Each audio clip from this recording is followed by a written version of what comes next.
This is Ali Tom Elamin, and today we're going to talk about sex talk. And this is part 7 of 8 on the series.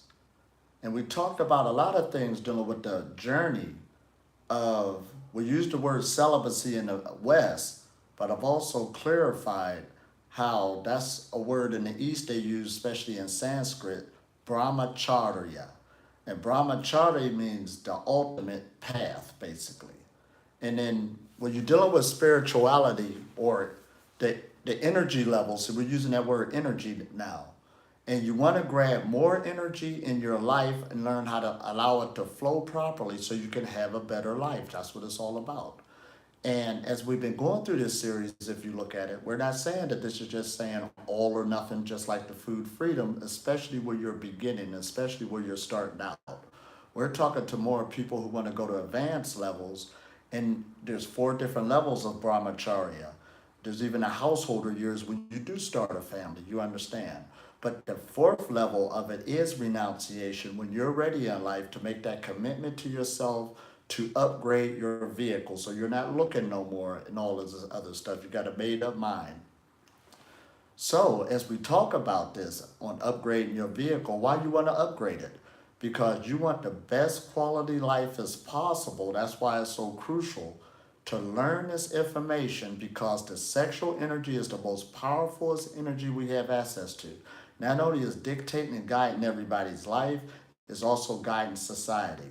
And if it goes out of control, it can do great negative damage on not understanding what was taking place by a lot. Here we go, we're back. It's very crucial to learn sexual energy cultivation. And those of you who learn about spirituality, you hear this word called Kundalini energy. Even in ancient Egypt or Kemet, they had the 2 serpents coming from the hip area coming up the spinal cord. Here, I'm here in India now where they got the Shiva and Shakti with the 2 serpents coming up, dealing with that sexual energy. So there's a lot of power when you start understanding this to cultivate that energy and go about our way.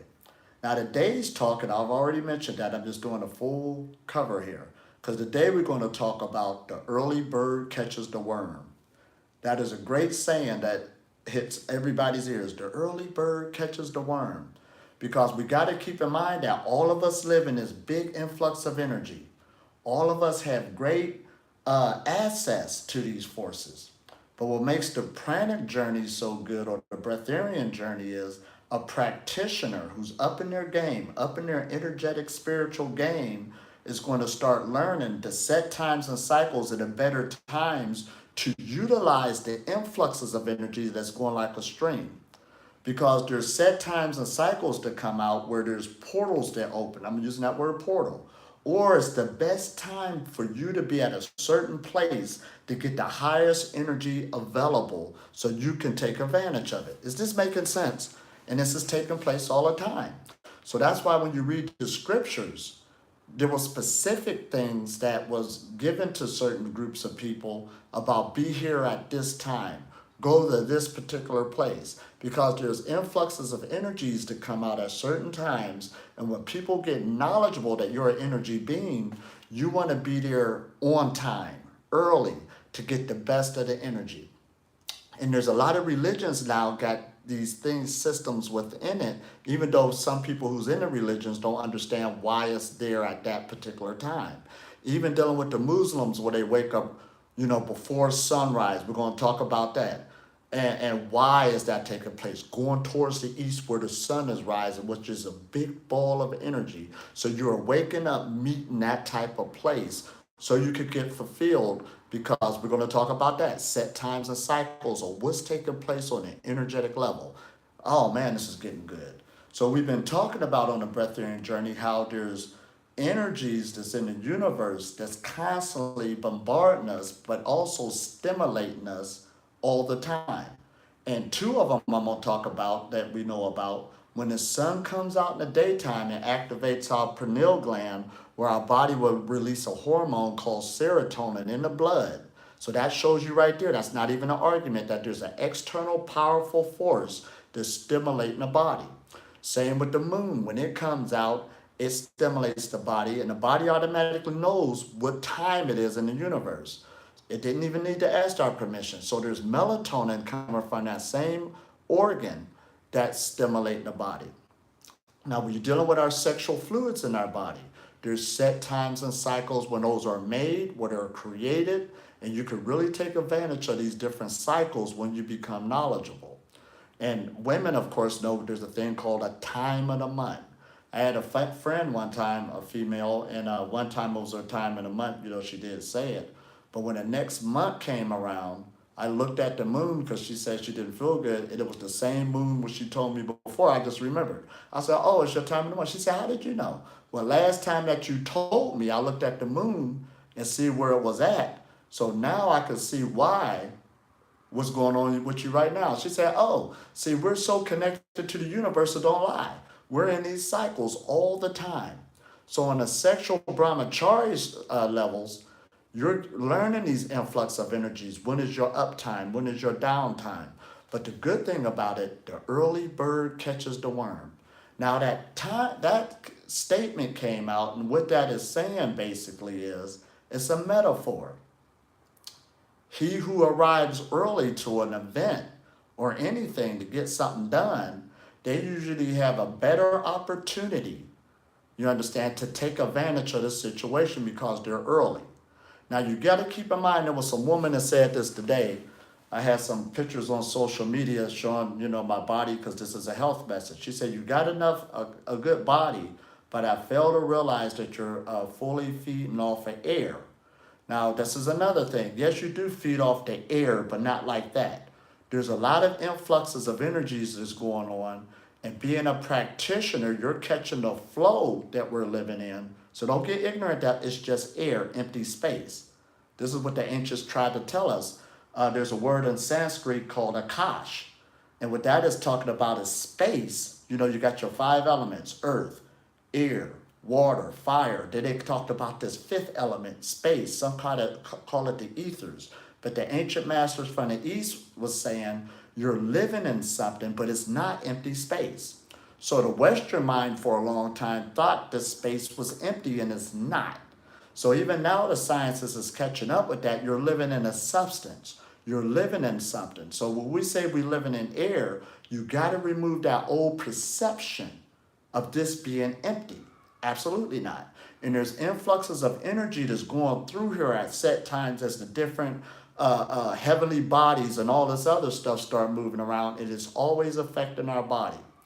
We can even take trips and go to high energy points on the planet.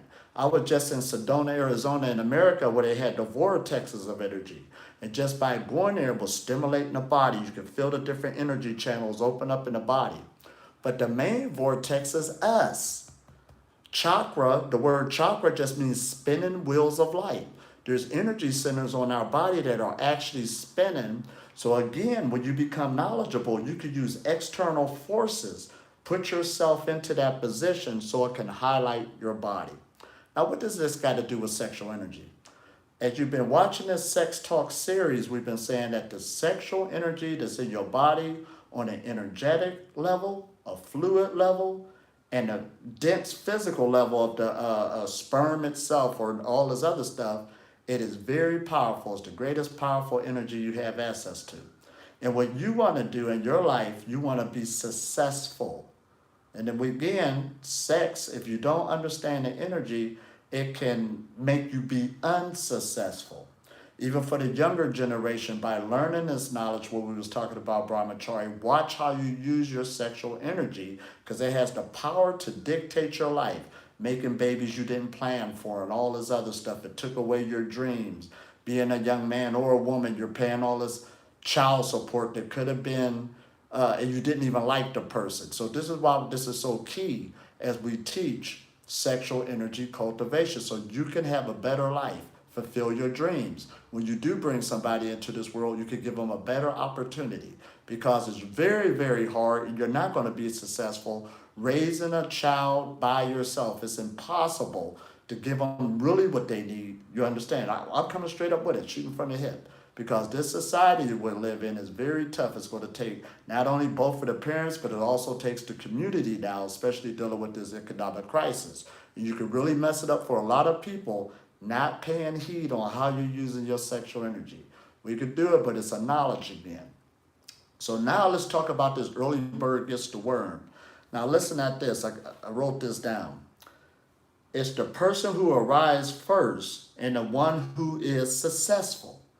So even dealing with a job interview, you arrive first. You're better to get the opportunity. So that's what it's all about when you're learning about the energies in the universe, the energies that you live in. And they tell these stories all the time in the scriptures, but you got to understand what's being taken place. There's even a scripture where God says, I love those who love me. Uh-oh. Now we say, well, God love everybody. Well, yes, but I love those who love me, and those who seek me early shall find me. So that means there is a person with the knowledge of the set times or cycles or the appointments or where to be. You're going to have a better advantage than the average person. So we even say that everybody's a breatharian. Okay, but everybody's not a breatharian, because a breatharian person who learned how to master to eat very little or none at all, they know a little bit more about energy than the average person. So this spiritual walk is not for a lazy person, a procrastinator, not at all. This is not about putting tape on your mouth, and it's not about suppressing your sexual energy like all of a sudden something's going to come. You have to be knowledgeable and wake up early and be there to get these influxes of energy that are free for everybody. Even at set times and cycles in our bodies is going off all the time, where you could take advantage of these places in meditation and everything else. This is good. So listen at this. And you're arriving early to get a better deal and have a better advantage. The early bird catches the worm. And why am I using that statement right there? The early bird catches the worm with sex. Now listen what I'm going to say. The early bird, a bird that's coming out early, and the worm represents a snake.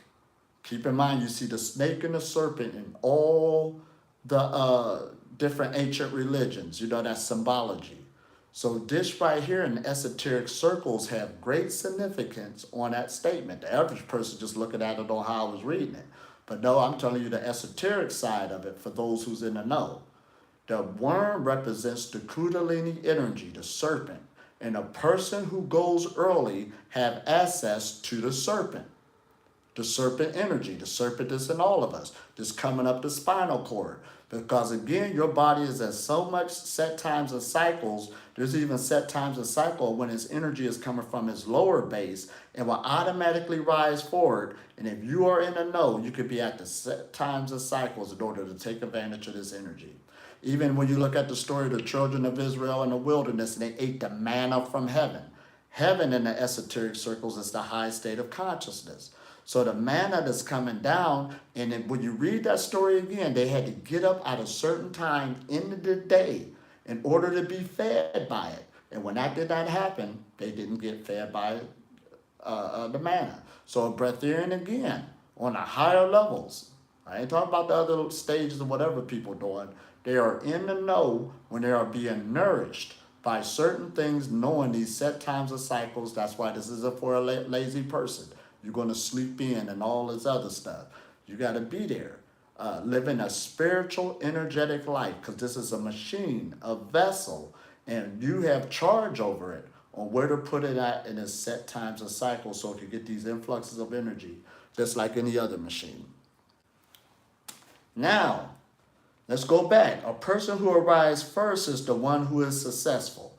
Now let's see what success is. The early bird catches the worm. The early person who gets the Kundalini energy when it's rising upwards. So we're going to talk about when this energy is rising in the body. That's why this journey is very powerful, learning these set times and cycles. So successful is, and everybody want to be successful. But when we think about success, we're thinking about the millionaires or billionaires, but it go way beyond that. Because I met a lot of people who are successful in the world with materialism and money. I say it all the time, but there's other things they're lacking in due to the not understanding the sexual energy cultivation. Now, we've been hearing this thing called your health is your wealth. And if you're healthy, oh man, you got all the wealth in the world. But we got to bring this back to make it be significant. And the reason why a person is that healthy like that, because they understood sexual energy cultivation, not just spinning it everywhere, letting it come down the spinal cord, going through the south gate, and all this other stuff. It drains the body, it drains the mind, and all this other stuff. Now, listen, as successful. It's accomplishing a desired aim or result. And that's what we're looking for on this path. See, I was even looking at a thing where a lot of old people was saying the things they did in life they regretted. They had a whole list.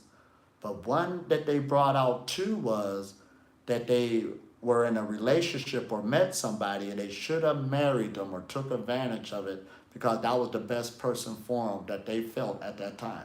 Now, I'm not trying to talk relationships here, but that's still part of the brahmachari path. Because even if you go into your householder years and want to raise a family, again, you want to direct your energy correctly. And there's some people you can meet, you could wait too long and then get out of your presence. And again, that's a set time and cycle. But this is real key as I say that, because you got to be clear, because our mind's always fooling us too. I just had to talk to a man and kind of slap him out of it.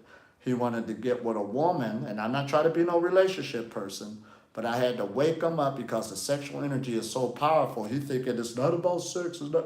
Yes, it is. Because mentally, this relationship is not going to work. I know we hate people when they tell us the truth. It is not going to work. You're already tired of what she's talking about. And now you got to take that on and live with it. All you're doing is putting yourself in a bad position. And sometimes we think we're going to change people. They're going to change. Again, you got to wake up on what our biology is saying and all this other stuff. But as I told that to him, he thought about it and said, you're right, Ellie Tom, thank you. We're just saying, we got to wake up because our biology with this sexual energy is so powerful to put delusions in our mind. But if you're going to get with somebody with your sexual energy, you got to be crystal clear that that is the right person for you and y'all getting along and y'all compatible on every level. Because there is a thing called damaged goods.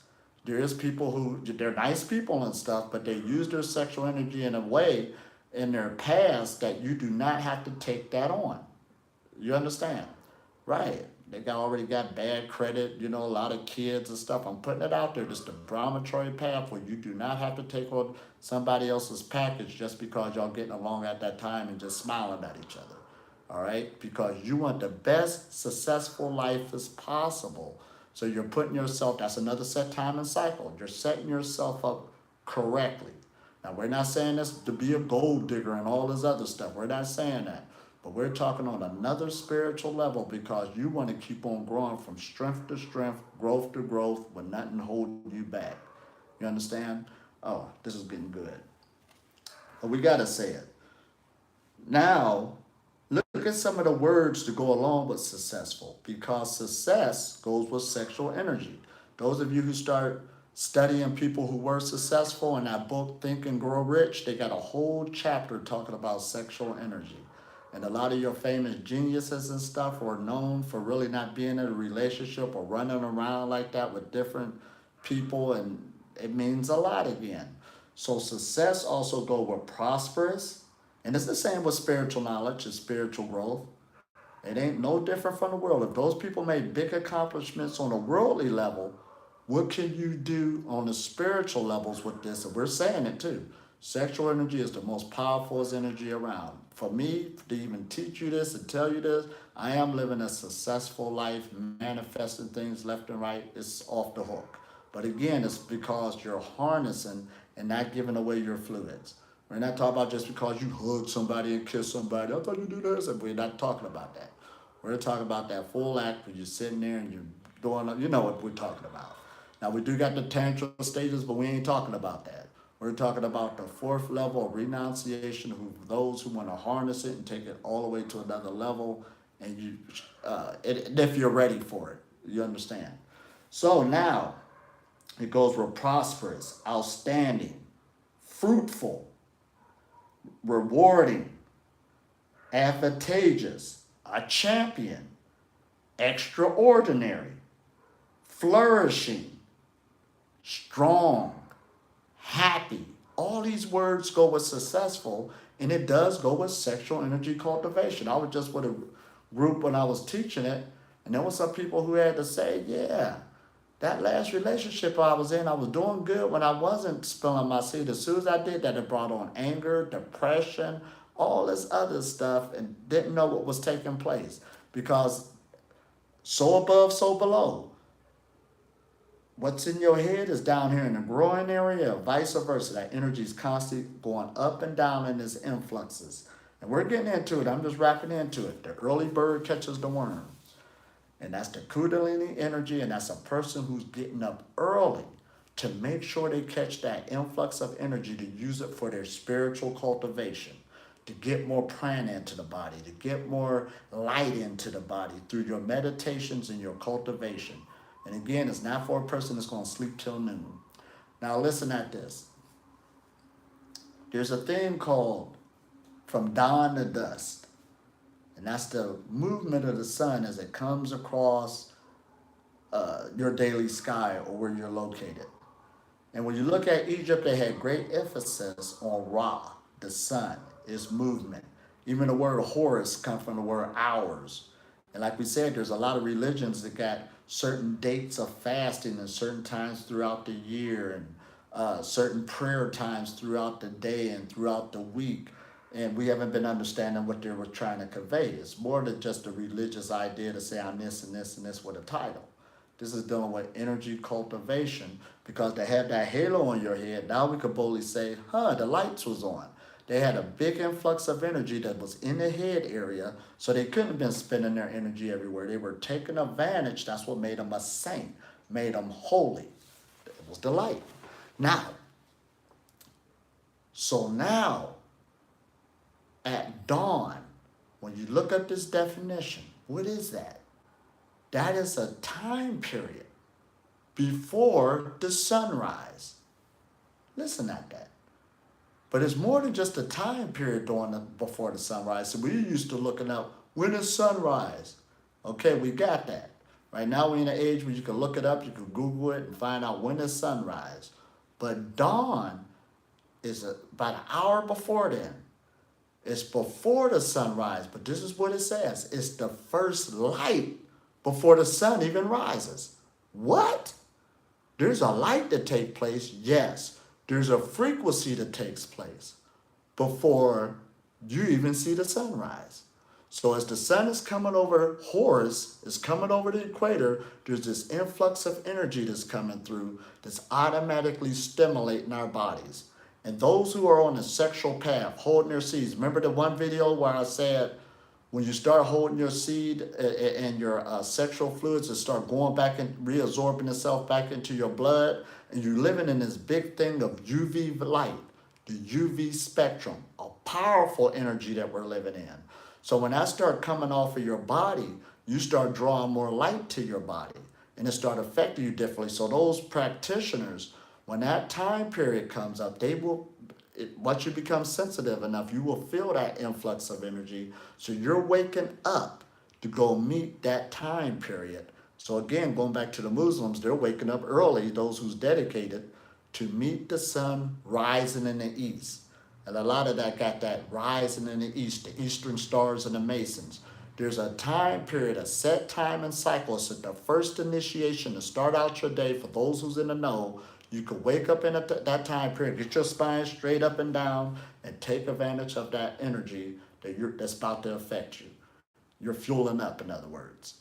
So there's that light that's coming. Remember when I said too, when you start this and you start getting into the meditation, eating better foods, exercising, because this is a health message. Mainly hold your sexual energy and watch the first month as you're meditating, and you'll feel your energy, your aura getting higher. You'll feel it between your hands and all of this as you keep growing and developing, and you'll feel it the first month.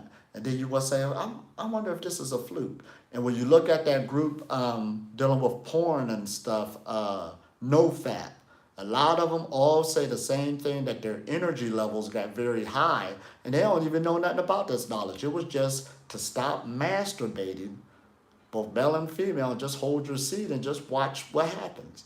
But then again, that horny feeling comes. What do I do? What do I do? So they got things: take a cold shower, work out.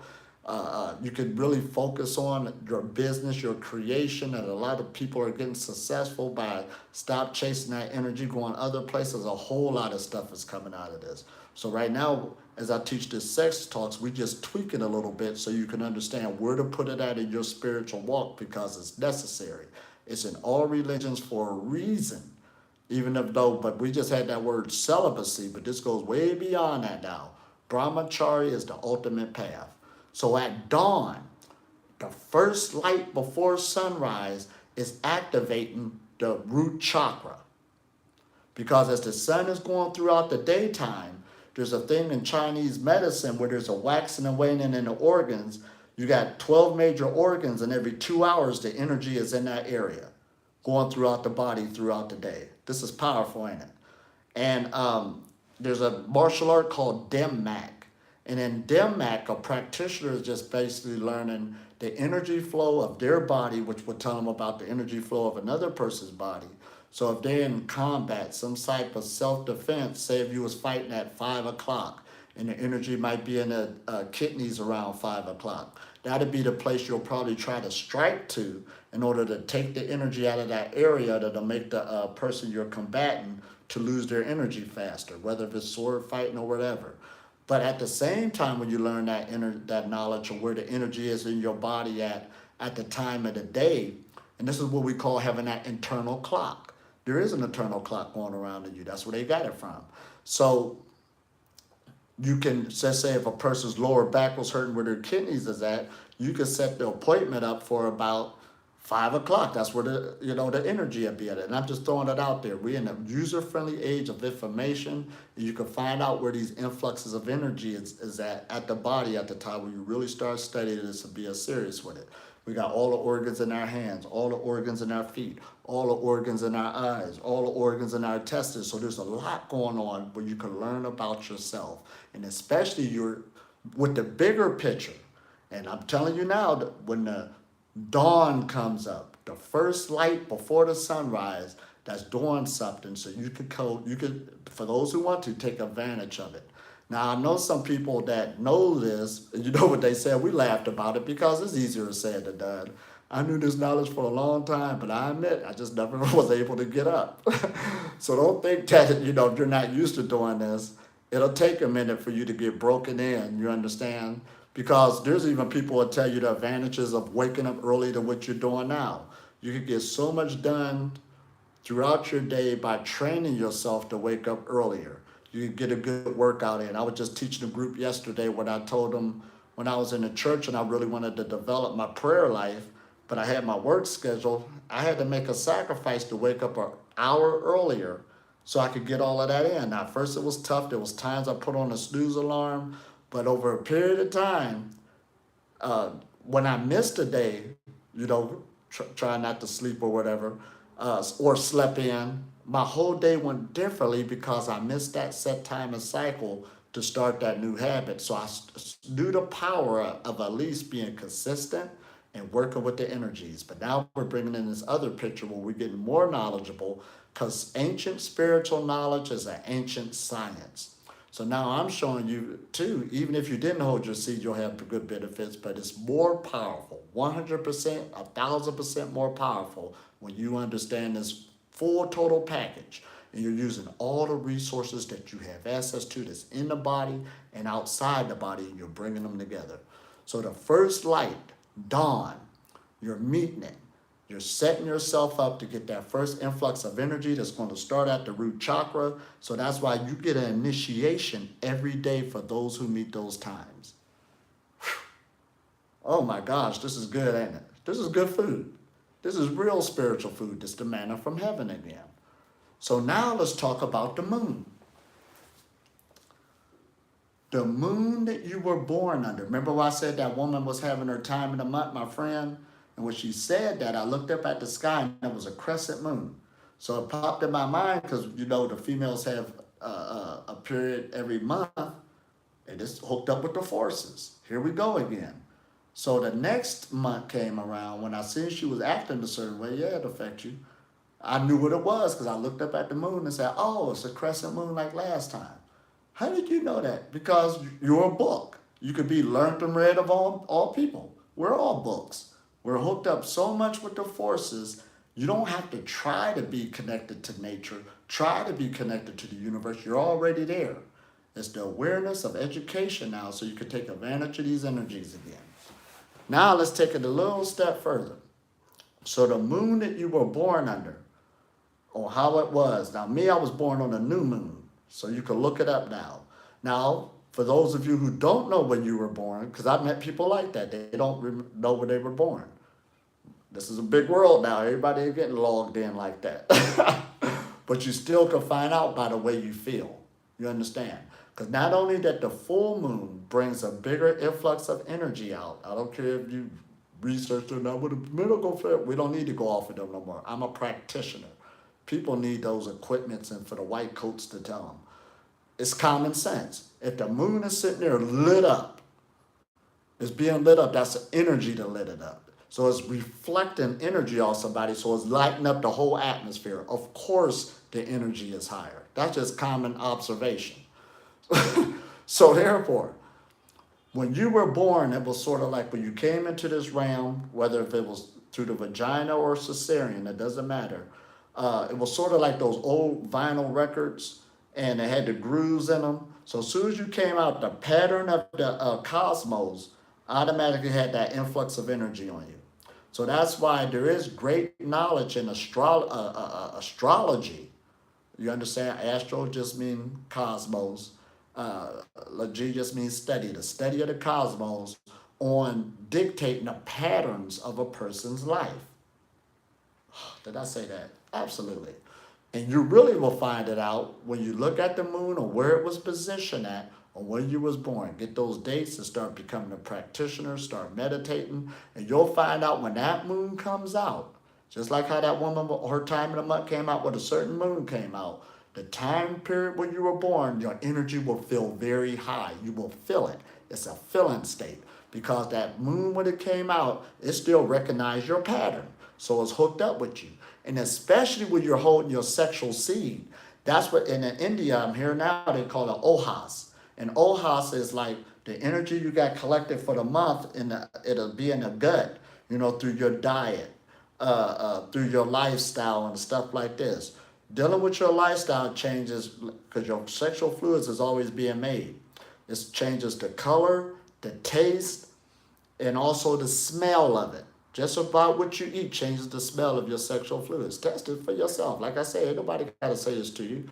So every month when you're taking on this journey, that energy that got accumulated through the sexual fluids, and since the atmosphere is changing, it's sort of like when the sun come out and the dew comes up. It rises upwards. It burns upwards. So it's burning up the energies in the body, and that's when it's coming up to the brain to nourish the brain, to lubricate the brain. Remember I said on the pranic journey that the brain needs this energy. Where is it going to get it from? So when that girl said to me, "Oh, you breathe off the air," it's more than that. I'm in set times and cycles. I got energies in me on when to meet it so this energy can come up and feed the brain. It's all about the brain. If the brain don't get nourished, you'll starve to death. If the brain don't get nourished, you'll feel bad. You're falling out all over the place. All this other stuff is taking a place. But when you become a practitioner in these arts, you are tapping into other forces that your body will recognize and know and get used to that will start bringing the energy upwards and give the brain the energy it needs because the brain is the organ that needs the most energy within the body. Is this making sense? So now, that's why the brahmachari journey goes hand in hand with the tree of life and also being self-sufficient. Oh man, it'll help bump up your game. Now, listen at this. So now you got the sun, the dawn, first light, first initiation, activating the root chakra. You're taking advantage of it. Boom, starting out your day. And there's other forces, but we'll talk about those later. And then you're taking advantage of your moon. Once a month, the moon that you were born under. And keep in mind that the pattern of the cosmos is accurate. It's not like a full moon came out one night and then a week later it's going to come out again. It's not like that. It is accurate. And you are accurate also in a big cosmic clock. That's what you're putting yourself into in these set times and cycles. So you might look at it as a fluke, like I was born on a new moon. So one day I was like, man, my energy is high. What's happening? It's not even a full moon. Oh, it's the new moon. This is the moon I was born under. So the next month came around, guess what happened? It was very high again.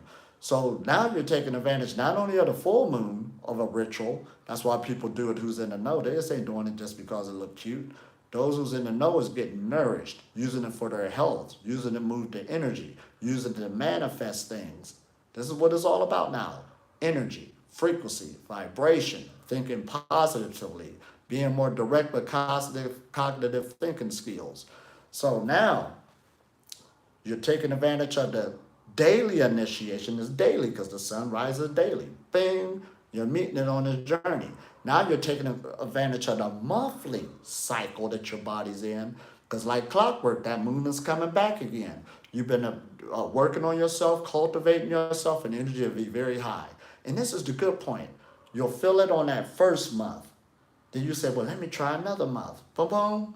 And it'll keep going up, raising. So that's why being on a planet journey, it ain't so much when the last time you ate, when the last time you drank, when the last time you had an orgasm.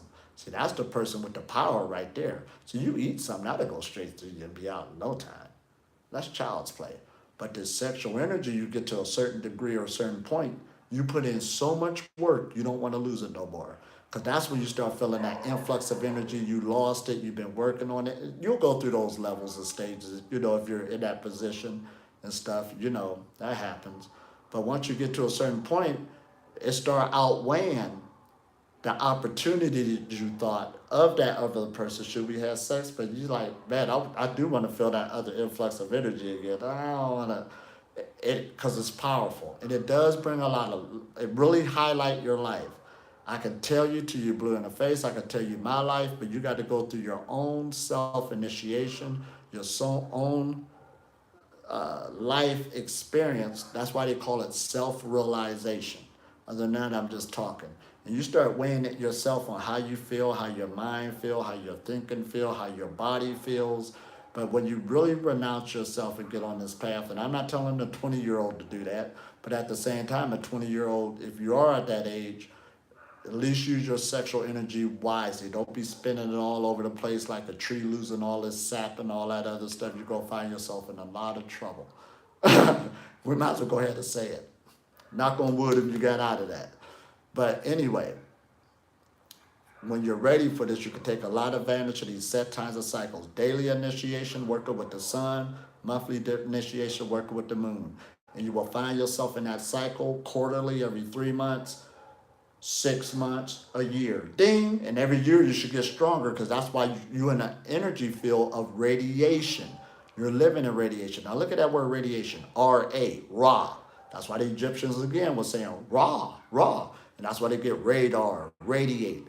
You will start radiating, working with these forces again. So we got to go back to the old school of this knowledge. It never left. We just left. That's what they call a fall of consciousness. But when you start opening up your consciousness, using these forces, because this is your total consciousness, even down to the environment where you're creating. See, the first relationship is your breath itself. You breathing out, giving to nature, nature giving you back. This is the first energy exchange. This is the real currency right here. And every decision and move you make, you are the king. Now, as I say king, I ain't taking out the female, not at all. What we're saying is, both the male and female have both the male and female aspect in them. You understand? But the king on the chessboard, when he makes a move, not only his whole group is going to go to what? Back that move up. The group that's on the other side, the so-called opposition, is also going towards this movement because they want the king. So in other words, every move you make in life, the universal forces is automatically coming to support you with everything you're doing. It has been doing it, but we're waking up to it now. And when you grab these great influxes of energy, you start changing your thought process. You really want to be healthy. You want more light to come to the body, and you want to go to these levels. The universe will not hold it back to you. So again, it's just as if for people up in the Himalaya mountains and the caves, it ain't like a person got an extra heart or extra lung to do these things. It just takes the dedication and understanding these set times and cycles that you're born into. This was a lot. So we hope you got a lot out of this, the set times and cycles. And this is beautiful once again, as we deal with this on real success, real wealth, which is your health.